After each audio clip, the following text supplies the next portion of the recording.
Hi friends, welcome to my YouTube channel. अगर आप भी एक अट्रैक्टिव डैशबोर्ड बनाना चाहते हैं जैसा कि आप स्क्रीन पर देख पा रहे हैं, तो इसके लिए इस वीडियो में लास्ट तक बने रहिए। उम्मीद करता हूँ ये वीडियो आपको पसंद आएगी। अगर पसंद आए तो प्लीज़ लाइक ज़रूर कर दीजिएगा और हमारे चैनल को सब्सक्राइब करना ना भूलिएगा। तो चलिए वे दोस्तों, बिना देरी के वीडियो को स्टार्ट करते हैं। सबसे पहले मैं आपको बता देता हूँ, ये हमारा एक छोटा सा डेटा है।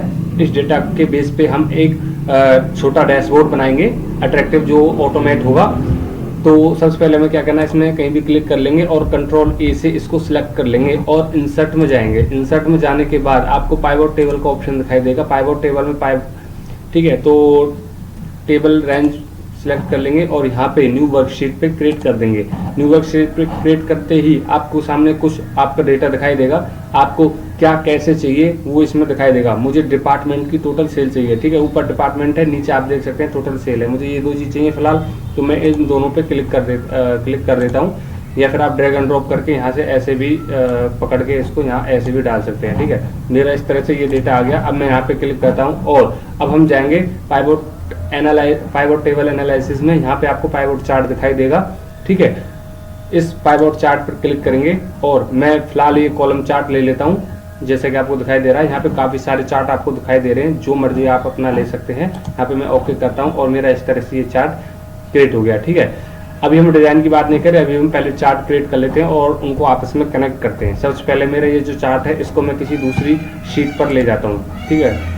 तो मेरा जो चार्ट है ये वाला, ये भी सिलेक्ट हुआ पड़ा है। बाहर क्लिक करेंगे तो अनसिलेक्ट हो जाएगा। फिर से इस पर सिलेक्ट करेंगे और कंट्रोल एक्स करेंगे कट करने के लिए। और तीसरी नंबर की शीट है जो डैशबोर्ड के लिए तैयार करें हम, यहाँ पे आप इसको पेस्ट कर देंगे कंट्रोल वी के साथ, ठीक है। अब इसको थोड़ा छोटा कर लेते हैं हम। इस तरह से आप इसको छोटा कर लीजिए ताकि प्रॉब्लम ना हो, ठीक है।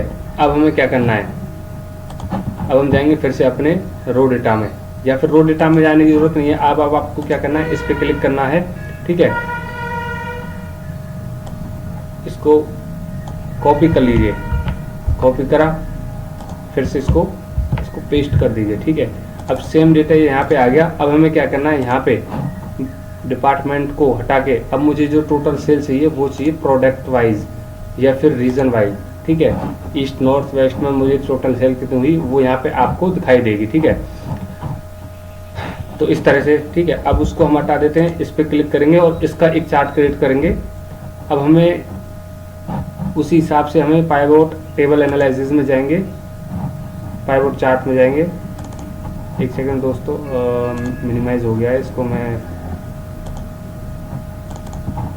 एक्चुअली रिकॉर्डिंग की वजह से ये थोड़ी सी प्रॉब्लम हो रही है, तो मुझे ये मिनिमाइज करना पड़ता है, तभी मैं वहाँ पे जा पाता हूँ। तो डोंट वेरी, अब मैं इसको फिर से कर लेता हूँ। तो इस तरह से आप पाइवट टेबल एनालिसिस में, अरे यार ये फिर से नहीं जाने दे रहा, कोई बात नहीं, मैं फिर से इसको मिनिमाइज कर देता हूँ। अब मैं पाइवट टेबल एनालिसिस में जाऊँ। यहाँ पे आप देख सकते हैं ये जो दिख रहा है पाइवट चार्ट, फिर से इसमें जाएंगे और यहाँ पे इस बार कॉलम चार्ट ना लेके मैं ले लेता हूँ पाई चार्ट, ठीक है। मैंने पाई चार्ट लिया इस तरह का, और इस तरह का ना लेके मैं कुछ इस तरह का ले लेता हूँ 3D वाला, और मैं ओके कर देता हूँ। इस तरह से मेरे 3D वाला जो पाई चार्ट है वो क्रिएट हो गया है। अब मैं इसको कॉपी नहीं कंट्रोल एक्स कर लेता हूँ और इसको भी मैं अपनी थर्ड वाली शीट में ले जाता हूँ।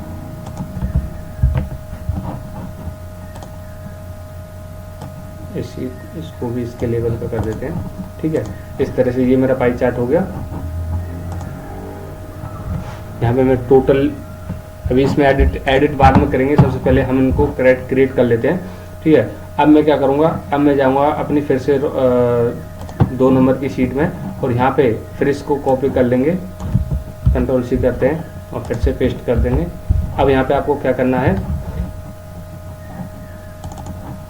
अब यहाँ पे आपको, पहले हमने रीजन वाइज टोटल सेल ली थी, अब हम प्रोडक्ट वाइज ले लेते हैं। प्रोडक्ट वाइज हमारी जो टोटल सेल है वो कितनी हुई है, और रीजन को हम हटा देते हैं। और ये हमारा प्रोडक्ट ABC, उसकी टोटल सेल कितनी हुई है, इतनी हुई है। तो इसके हिसाब से अब हम पाइवट चार्ट क्रिएट कर देते हैं। वही पहली वाली प्रॉब्लम आएगी, मुझे मिनिमाइज करना पड़ेगा एक बार रिकॉर्डिंग की वजह से। और इसके बाद फिर से हम पाइवट चार्ट में जाएंगे। इस तरह से आपके सामने पाइवट चार्ट खुलेगा। इस बार मैं बार चार्ट ले लेता हूँ, ठीक है। और ये मैंने ओके कर दिया। मैं इसको जूम कर सकता हूँ। ठीक है, अब इसको मैं छोटा कर देते हैं। छोटा करने के बाद इसको फिर से कट कर लिया और इसको भी अपनी 3rd नंबर की शीट है जो उसमें ले जाते हैं। अब आप देख सकते हैं ये मेरा हो गया प्रोडक्ट वाइज बार चार्ट। ठीक है, और अब हम एक और डैशबोर्ड क्रिएट करते हैं, कुछ करते हैं, क्योंकि जितने आप कर सकते हो उतने आप कर सकते हो, आपकी मर्जी है। फिलहाल मैं एक और करता हूँ।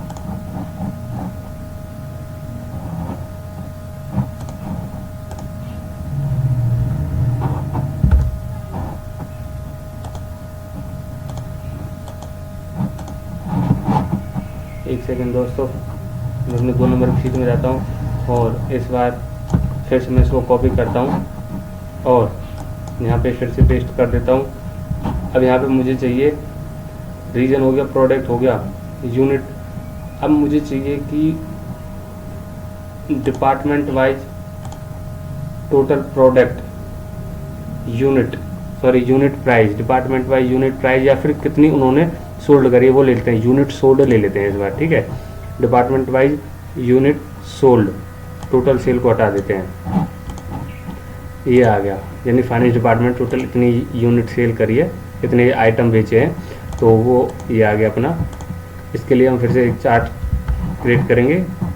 ठीक है दोस्तों, तो इसके लिए मैं फिर से पाइवट टेबल एनालिसिस में जाऊंगा और पाइवट चार्ट क्रिएट कर दूंगा। अब यहाँ पे मैं स्टॉक ले लूँ या फिर आप कुछ और ले लीजिए, एरिया लाइन, जो आपको ठीक लगे आप वो ले सकते हैं। ये देख लेते हैं, ये भी नहीं, ठीक है, हम ले लेते हैं ये वाला लाइन चार्ट ले लेते हैं। ठीक है, ये ले लेते हैं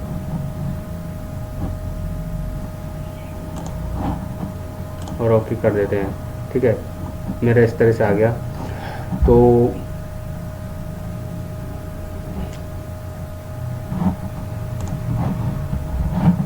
अब मैं इसको कंट्रोल X करके फिर से अपनी डैशबोर्ड वाली शीट में ले जाता हूँ। कंट्रोल V करा,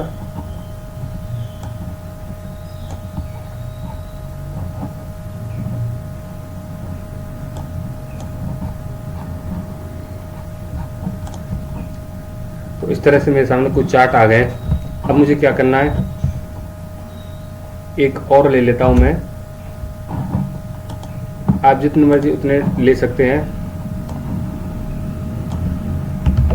मैंने फिर से कंट्रोल C करा, कंट्रोल V कर दिया।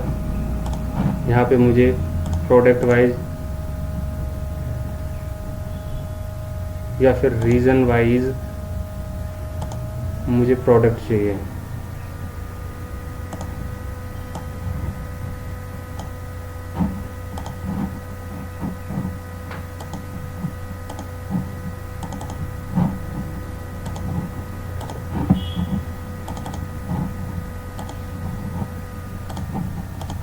ठीक है, ये मैंने ले लिया। इसके बाद फिर से मैं अपने पाइवट चार्ट में जाता हूँ। ठीक है, pivot table analysis, pivot chart, और यहाँ पे मैं एक और ले लेता हूँ। ये मैंने लाइन चार्ट ले लिया और ओके कर दिया। ठीक है, देखिए इसको मैं थोड़ा छोटा करूँगा।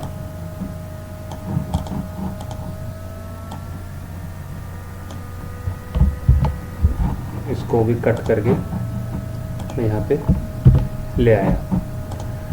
अब बेसिकली आप देख सकते हैं।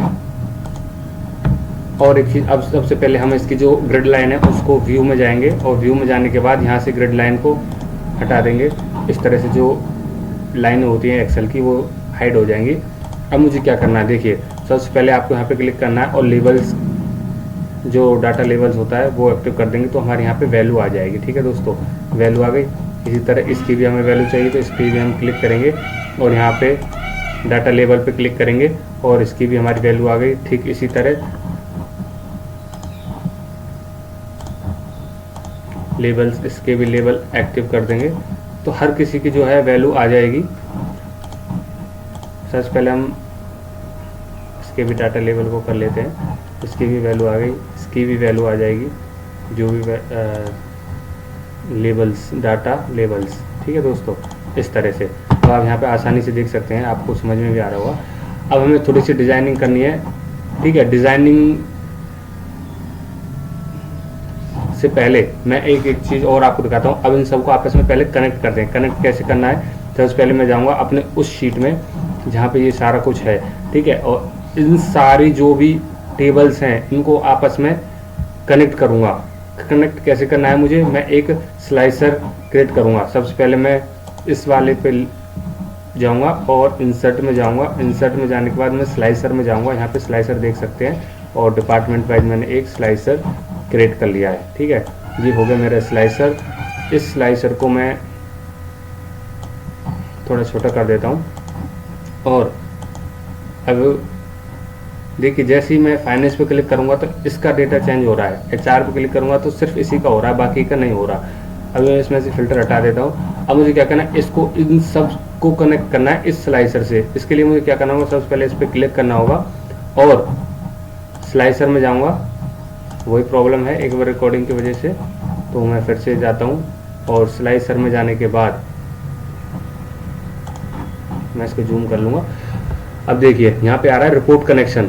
जैसे आप स्लाइसर में जाएंगे यहाँ पे रिपोर्ट कनेक्शन का ऑप्शन आएगा। रिपोर्ट कनेक्शन पे जैसे आप क्लिक करेंगे तो यहाँ पे दिखेगा इन सबको कनेक्ट करने का ऑप्शन। अब आपको एक एक करके इन सारी जो भी टेबल्स हैं, पाइवट टेबल्स, इन सबको आपको आपस में कनेक्ट कर देना है। अब दोस्तों ये सारी पाँचों जितनी भी टेबल है, पाइवट टेबल, वो आपस में कनेक्ट हो गई हैं इस स्लाइसर से। अब जैसे आप फाइनेंस पे क्लिक करेंगे तो हर किसी का डेटा जो है चेंज होता रहेगा। ठीक है, जैसे इनका डेटा चेंज हो रहा है वैसे ही वहाँ पे जो हमने चार्ट क्रिएट करे थे इनके भी डेटा जो है वो चेंज होता रहेगा। अब मुझे थोड़ी सी प्रॉब्लम ये आ रही है कि बार बार शीट चेंज करके जानी पड़ रही है, तो मैं क्या करूँगा, जो ये अपना स्लाइसर है इसको मैं कट करूँगा यहाँ से। ठीक है, कट करा और अब मैं वहाँ से फिर से मैं इसको इस वाली शीट पे ले जाता हूँ। जैसे ही मैं इस पे ले गया, अब मुझे क्या करना, फाइनेंस का डेटा देखना है। तो आप देख सकते हैं कैसे ये डेटा चेंज हो रहा है। आपको ये वीडियो यहाँ तक अच्छी तरह से समझ आ रही होगी, उम्मीद करता हूँ। ठीक है, तो ये अपना डेटा जो है इस हिसाब से चेंज हो रहा है। अभी मैं फिल्टर हटा दूंगा तो जैसा है वैसा आ जाएगा। ये हमारा एक तरह से ऑटोमेट बटन हो गया। अब मुझे कुछ डिज़ाइन करनी है। डिज़ाइन के लिए जो चार्ट है इसके लिए मैं जाऊंगा थोड़ा कलर वगैरह डिज़ाइन टैब में। तो इसके लिए मैं फिर से इसको मिनिमाइज़ करता हूँ और डिज़ाइनिंग टैब में जाने के बाद, ठीक है, मैं इसको जूम कर लूँ ताकि आपको अच्छी तरह से समझ आए। अब मैं क्या करूँगा, यहाँ पे कलर ऑप्शन में जाऊँगा। ठीक है, कलर ऑप्शन में जैसे ही मैं जाऊँगा, यहाँ पे मुझे काफ़ी सारे कलर दिख रहे हैं, थोड़े डार्क, थोड़े डिम, जैसे भी आपको चाहिए वैसे आप ले सकते हैं। मैंने ये वाला ले लिया। ठीक है, इसमें ये वाला आया है। तो यहाँ पे आप जैसे बाहर क्लिक करेंगे तो इसमें कुछ और भी आपको डिज़ाइन दिखाई देंगे। ये देखिए, अब थोड़ा अट्रैक्टिव, अब ये सिंपल सा है। अब जैसे इस पर क्लिक करोगे आप, थोड़ा अट्रैक्टिव चीज़ें दिखाई देंगी आपको। ठीक है, अट्रैक्टिव डैशबोर्ड दिखाई देंगे।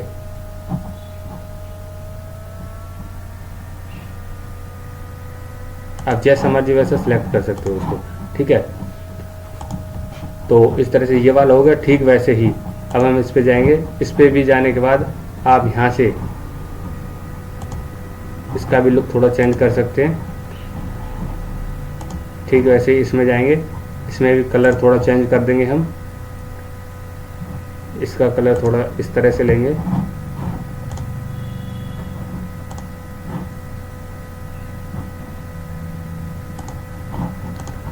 ठीक है, सबका इसी तरह से हम कलर चेंज कर सकते हैं। ये कलर आपको पसंद नहीं आ रहा, कोई और ले लीजिए। जैसे बाहर क्लिक करेंगे और फिर से इस पर क्लिक करेंगे तो यहाँ पे कुछ डिज़ाइन है और आपके सामने दिखाई देंगी। जो आपको पसंद हो वो आप ले सकते हैं।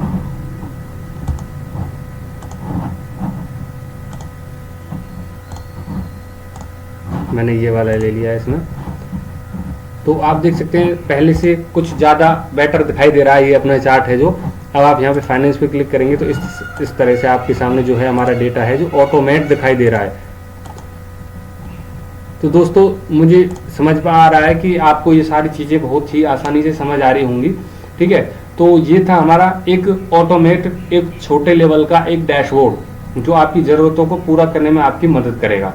लेकिन इसी तरह का और भी ज़्यादा एडिटिंग वाला अट्रैक्टिव डैशबोर्ड देखने के लिए हमारी आने वाली वीडियो में जरूर आएँ आप और देखें, और प्लीज़ इसके लिए आप हमारे चैनल को सब्सक्राइब कर सकते हैं। तो ये यहाँ तक आपको समझ आ गया होगा, इसके लिए मैं आपका धन्यवाद देना चाहूँगा। आप हमारे इस वीडियो में लास्ट तक बने रहें। प्लीज़ चैनल को सब्सक्राइब करते हुए जरूर जाइए, और वीडियो अच्छी लगी हो तो लाइक ज़रूर कीजिएगा। तो धन्यवाद, मिलते हैं दोस्तों नेक्स्ट वीडियो में।